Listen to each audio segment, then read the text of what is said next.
My name is Larry Alebiosu. I'm the owner of Fashion International on 10 Mile. Fashion International is a men's clothing store. It's a specialty clothing store for men. We've been in the business for 25 years. Actually, this is our 25th year anniversary in the business. We started in 1990. To be exact, we started in June of 1990. Wow. So we sell everybody. I mean, because we've been in the business for so long, we have been selling in the market for so long. Our customers varies from football players, basketball players, preachers, business people. The late Mefa that just died recently was one of my biggest fans, one of my biggest supporters when I first started. Because when I first started in the business, I used to go to his dealership and sell clothes in my car. Yeah.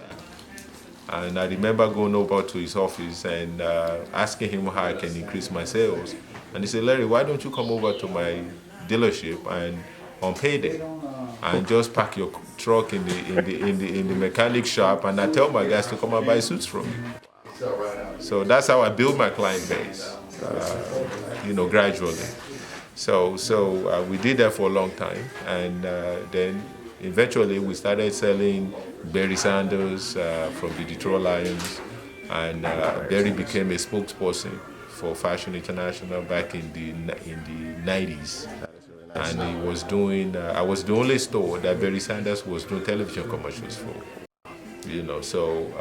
So we had him. So because of him, we met a bunch of other guys from the Detroit Lions. And when some of those guys, when they left the team and went to maybe Cleveland or Chicago or Phoenix, we followed them. So before we knew it, all these guys now started introducing us to the new team members in other cities. So we became a designer and a manufacturer for NFL players. That is really good. Yeah, that is and really cool. And we've been doing that since then, which is more or less making clothes for people that are difficult to fit.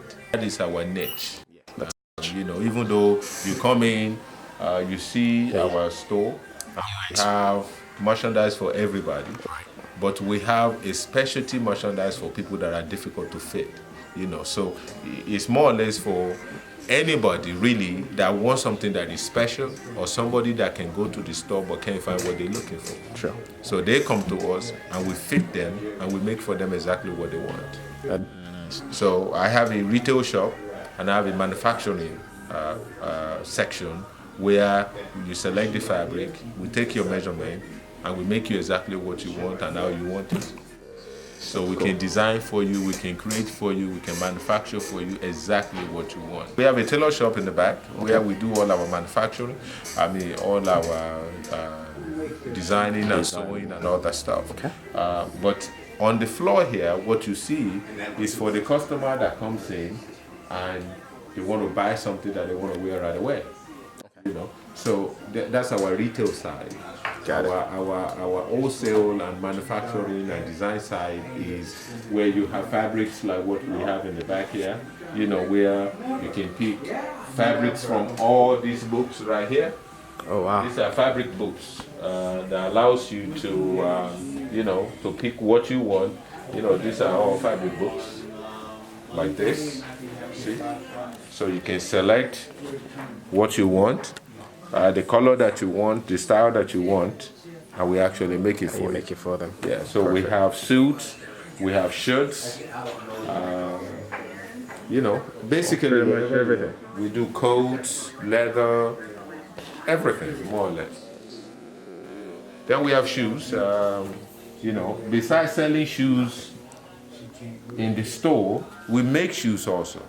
So if a guy is a size 18, size 16, size 7, sizes that are difficult to find, you can come here with, with special make, recommend them.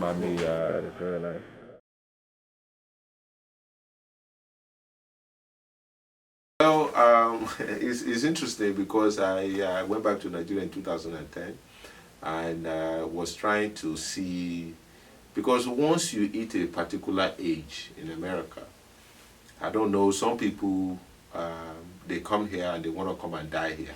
I was not one of those people. I did not come to America because America was such a wonderful place that I wanted to go so I can die there. No, I came here so that I can get of America. True. So I can learn from America, so I can develop from America, so I can take something back home that I can share from, with my people back home. I mean, I can speak for me and probably majority of Nigerians particularly that comes here. We don't come here because we want to come and stay. We come because we want to get education, better our lives, and take something back home. So I went back to Nigeria in 2010 and started businesses in Nigeria that, that I've been able to use my knowledge and my experience here in America to benefit the people that I left at home.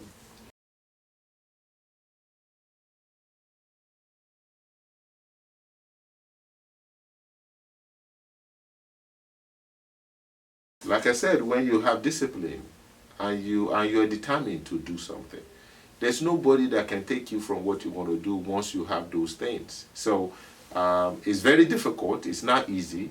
But, I've been in America for a long time, but I've never left home. See, some people, when they leave, they come and they forget about home. I've always been connected. I've never left home.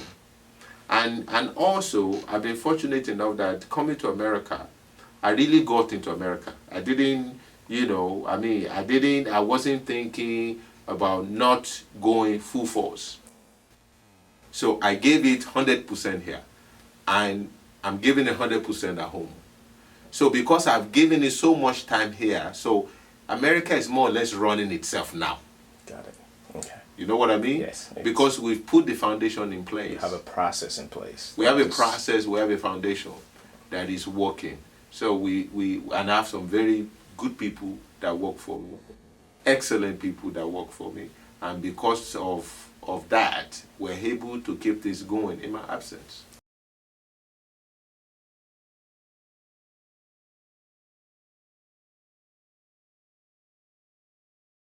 Well, corporate and being on your own, the difference is not too far out.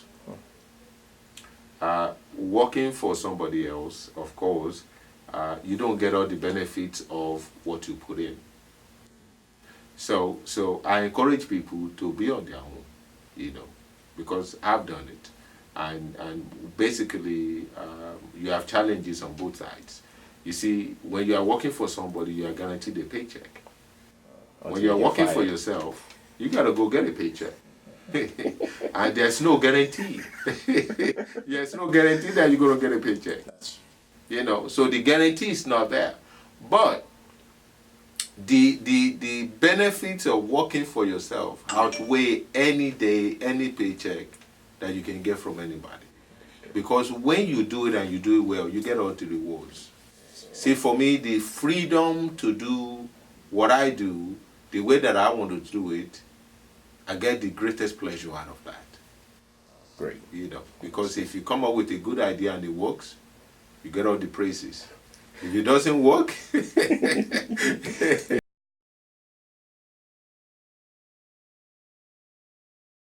oh man, in 5 years, man, it's our 25th year here at Fashion International. And just to reflect on where we've been and the things that we've done, and just thinking about 5 years from now, I think 5 years from now we're going to be just absolutely phenomenal. Because we've spent 25 years to iron out, the details of what it takes for us to not just succeed, but to sustain. You see? People don't understand that. There's a big difference between being successful and being able to sustain. Right. To get married is easy. To keep a wife is a challenge. The same thing, vice versa. Yeah. So sustainability is very challenging, but when you bring experience and wisdom, then you can manage it. So 5 years from now, I see us better than what we're doing now. The economy is coming around. Things are getting better. We have 5 more years experience in 5 years. We will be able to do things a lot easier because we're still learning, we're still growing, we're still developing, we're still inventing, we're still, because I run a system where we are relentless in our process, because in America there's a saying that says that if you ain't broken, don't fix it. Well, I don't believe in that. My thing is, no matter how successful you were yesterday, you have to do better today. And you have to plan to do better tomorrow. So you cannot allow yourself to be complacent.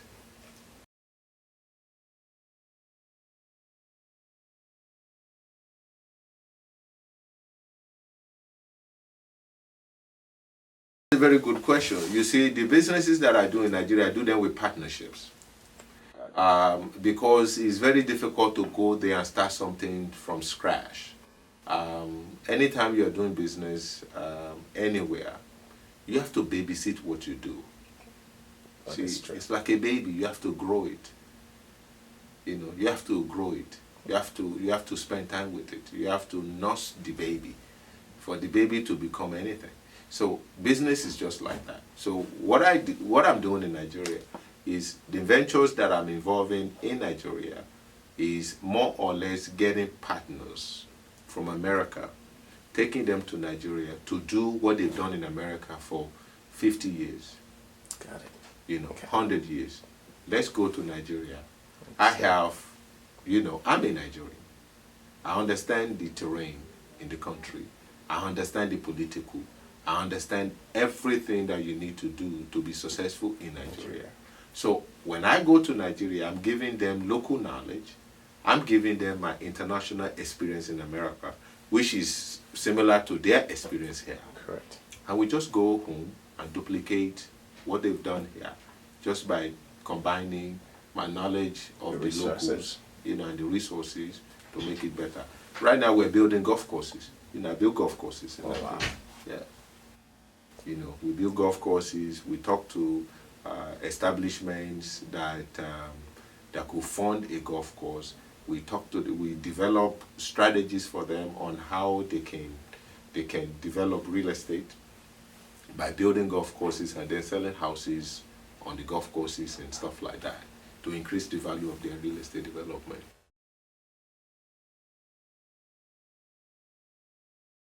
Well, my daughter is grown. My daughter is in New York City. She's working. Okay. Of course, I probably couldn't do this when she was younger.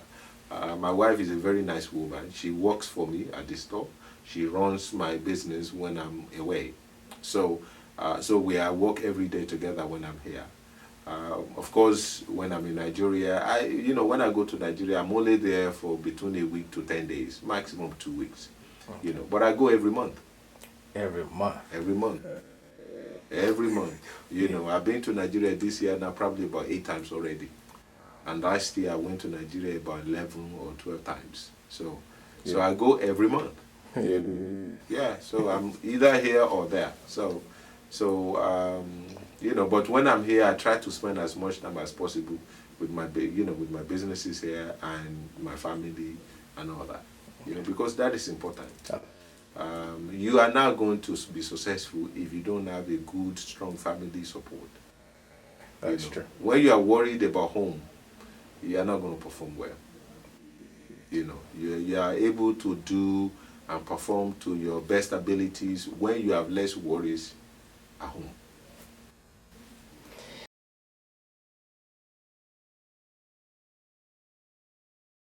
Really, I'm not a person of the past. I like to look at today and go forward and look forward to tomorrow. The reason why that is for me is because the past for me is just an opportunity to learn. Because everything that you do today is based upon what happened yesterday. So learning from the past allows you and give you the privilege to be able to do things better today. So when you ask me about the past, you know, my past is just as good as my present. Because I, you know, some people, they dwell on failure and they allow failures to drive them to places where they don't want to go. See, I see failure as nothing but just as an opportunity to start all over, but more intelligently.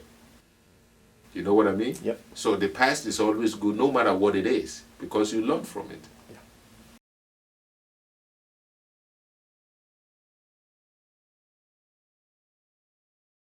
There's no such thing as negativity or setback. When something negative comes your way, you learn from it.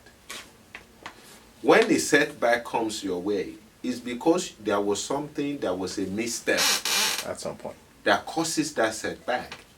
So your challenge is to trace yourself back to see, okay, what happened? How did this happen? And how can I avoid that from happening again? From happening again. You see, when you're a business person, when you are an individual that wants to be successful, you cannot think about negativity, because you cannot think about anything that's going to take you off track of what it is or where it is that you are going. You know, you have to stay focused. And so I don't see negativity. I don't see setbacks. I'm sure I've had them, but I just don't recognize just them. move on from it. Yeah, I don't pay attention to them. Okay. You know, I don't dwell on them.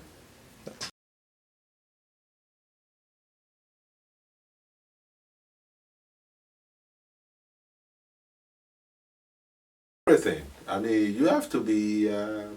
My niece, I have a niece, and my daughter. They try to keep me up on social media. Hey, I found you on Facebook yesterday. I'm like, what? They try to keep you up on social media. They try to make sure that we're using those avenues to promote our businesses. Absolutely. Technology-wise, I try to stay on top of it. Believe it or not, I started using computers to run my business 25 years ago. 25 years ago. Yes, I remember there was a Nigerian guy, a good friend of mine, that set me up and wrote a program for me. And that was my first computer program. He wrote a program for my business. Today, I have over 18,000 people in my customer data file.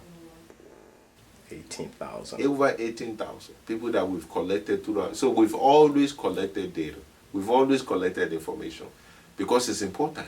It's absolutely important. So what I tell people, you know, a lot of times people have tendency to think that you don't need education to run a business, or if you are running a business, you need to be educated to run a business. No, you need a combination of two, of both. You know, the fact that I went to college, and even though I don't wear that around, you know, because at the end of the day, it's not about your degree, it's not about your diploma. It's how successful can you be in what you do? How well can you feed your family? How well can you affect and impact your community? How many people can you lift up and help? How many people can you employ and make sure they get their paycheck every week? And people rely and depend on what you create for them to take care of their family.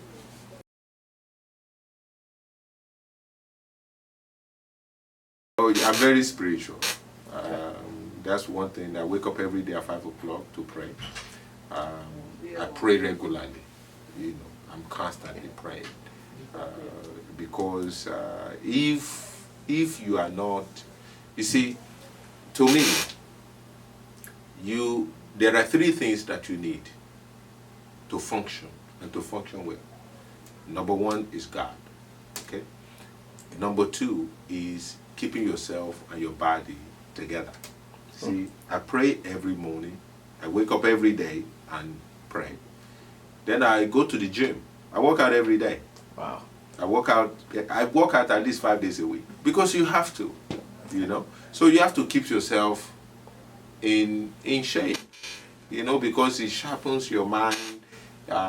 It gives you a lot of energy, which you need to run a business. You know, if you want to run a business, you gotta have energy. Yeah, and your energy level can be, it's got to be up there. Because people look up to you. You know what I mean? So spiritually, I'm there. Physically, I try to be there. And with the physical and the mental, I try to stay there. So you need those things. You need those things. Then you need your family. You need your family. You are not going to get anywhere running around and chasing the unnecessary stuff. When you do that, you lose focus. It's expensive and it distracts you from what is really important. That is.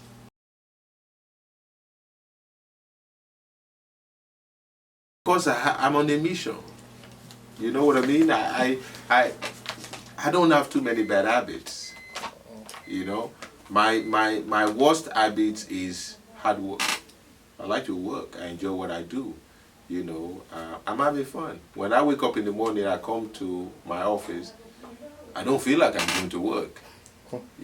How many people get to get dressed up every day like I do? I wear fancy clothes every day. Yeah. I like clothes. I mean, that's what we do. That's one of my passions. Actually, I enjoy creating clothes. I like designing them. I like wearing them. I like to be a good model for what I do. People always asking me about what I'm wearing, and it's a good way to market my product.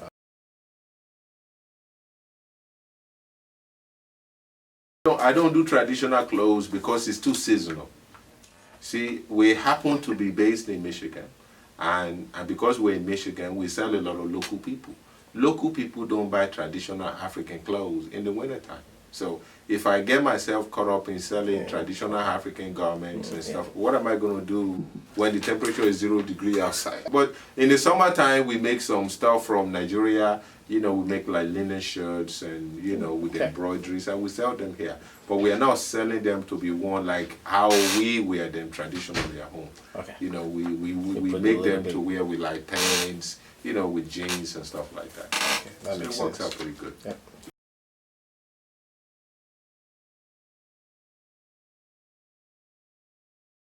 We try to stay in that market. We stay in that space. We walk the space. We try to understand the space. We try to stay there as much as we can, and try to give the space what they want. What they want, what is going to work for them. You see, a lot of people, they go into business because they want to make money. Their primary purpose of going in business is because they want to make money. My primary objective is not to make money. Even though I make money, but my primary objective is not to make money. I'm off of the notion that when you give people what they want and you satisfy their needs, they're going to pay you. And when they pay you, you make money. So I'm of the notion of meeting people, treating them well, finding out what they like, finding out what they want to wear, creating it for them, satisfying their needs, and they pay me.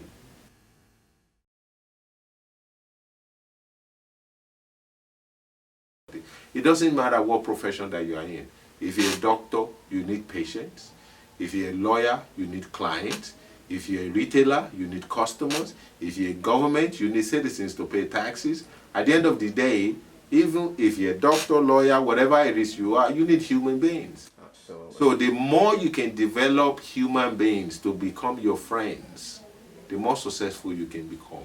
So I tell people their number one asset is to develop their human relations. Because if you're a doctor and you don't treat your patients well, they won't come back. No, they will not recommend other people. If you're an accountant and you don't have enough clients, you're not going to be, you're not going to be around for too long. So what you need is human beings. And what people need to do is to invest in relationship. Because at the end of the day, that's what puts money in your pocket. Right. Money don't make you money. It's human beings that makes you money. Yeah.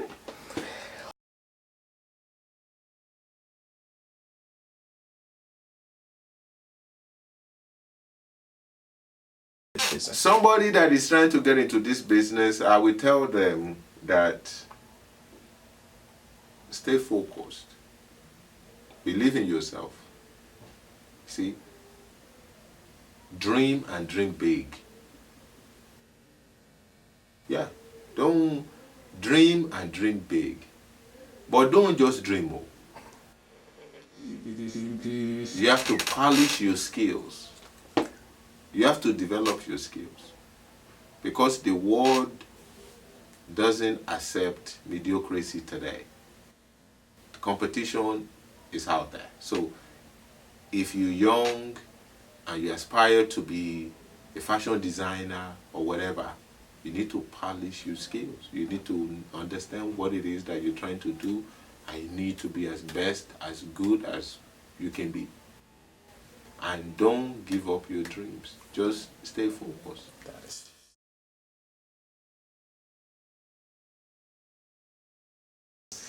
I need to give, it can't be one person.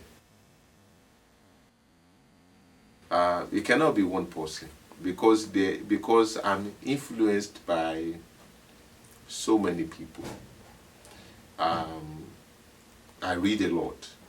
So when you look at where we are as black people in America, and the privilege of being able to do what we do here today, we have to appreciate what certain people have sacrificed for us to be able to do that.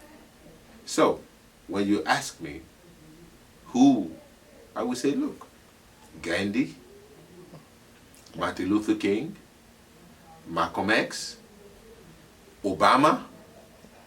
You see what I'm saying? Yeah. So you have all these people, and in order for people like myself to continue to do what we do and work on try to be better, I need to take a piece of those individuals. You see? Because all of them come with something. Different. Yeah, different. Something different, and you cannot be one. Right. You know, because none of them was perfect. All of them just tried. So all you can do is take a piece, the best piece, out of them. Then, of course, they said that kids don't become what their parents teach them. They become what they watch their parents do. See, my father was a hell of a role model. My dad beats all of those guys because I grew up with him, and he was a businessman, and he was a very honorable person. He was a very spiritual person. He was kind. He was graceful. He was the best. So I take from my father, and I combine the spirits of all these people that I mentioned, and I try to live my life, at least from spirituality combined with, you know, the social aspect of what those people, what they've done and what they've contributed and all that. So that I would say that I can't say one person now.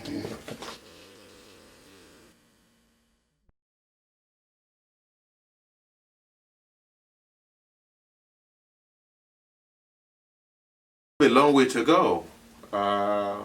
One thing that can improve our business is human resources.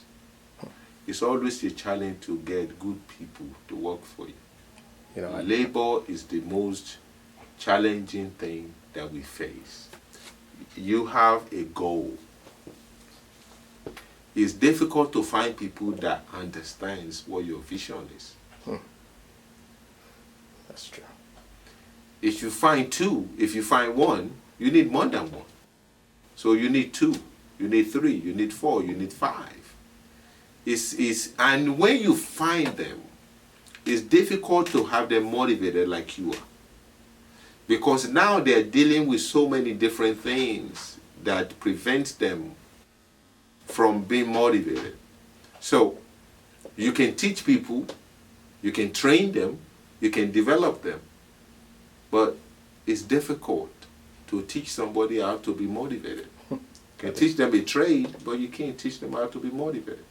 So motivation is something that is either you have it or you don't. Most people think they are motivated. Most people, when you talk to them, they will tell you that they are motivated, but their actions.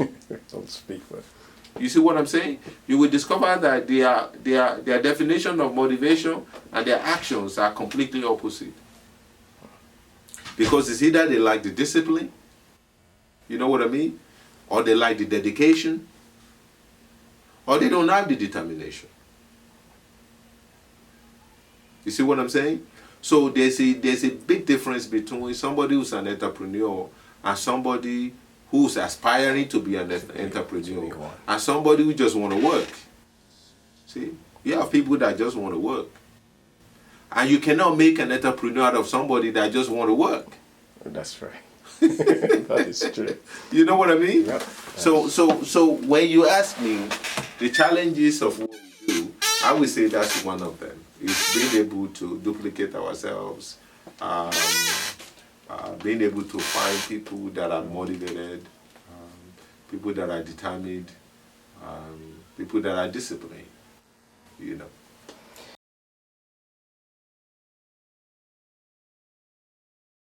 Interestingly, you asked me that question, and I will tell you that America, Nigeria, the rest of the world is going through rapid changes. We have challenges that we never thought was going to exist. So, what I would tell the community is to stay strong, to stay united. There's no better time now for us to stick together as a community. This is it. We need to do business with one another. You know, we need to share resources. We need to grow as a group, not as individuals. Because I have found out that you have so many people that are lonely in their field because they are too busy trying to grow by themselves. You got to drag other people along, man. You know, you got to grab people. You got to take the younger folks, man, and drag them along. And sometimes some will come and they will make use of your wisdom, and some of them, they won't. But it's okay. You can't win all the time. You can't, you know what I mean? You can't win it all. But you cannot lose by trying. So we need to try together as a unit, you know. And that unit starts from us as individuals. So everybody needs to find a way to contribute, but thinking about themselves and the community as a whole. See, there's a story that I tell people, and I will share this with you, and I will share this with your audience.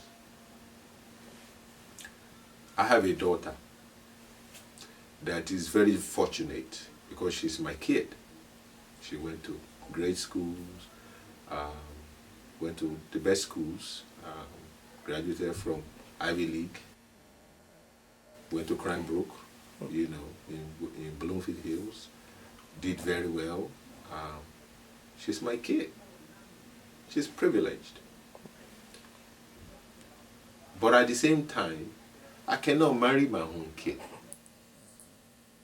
So she has to be a wife to somebody else, you know. I believe this or not, I am totally committed to this. If we don't spend time developing men that will raise good boys,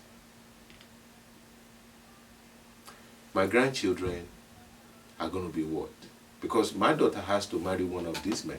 Right. So if you don't help to develop the men and the boys in the community and the neighborhood and everywhere, Yeah, it's gonna be one of them is going to end up being your in-law. So what do you do? Your grandchildren. So we as men have the responsibility to develop our boys just as we're developing our girls.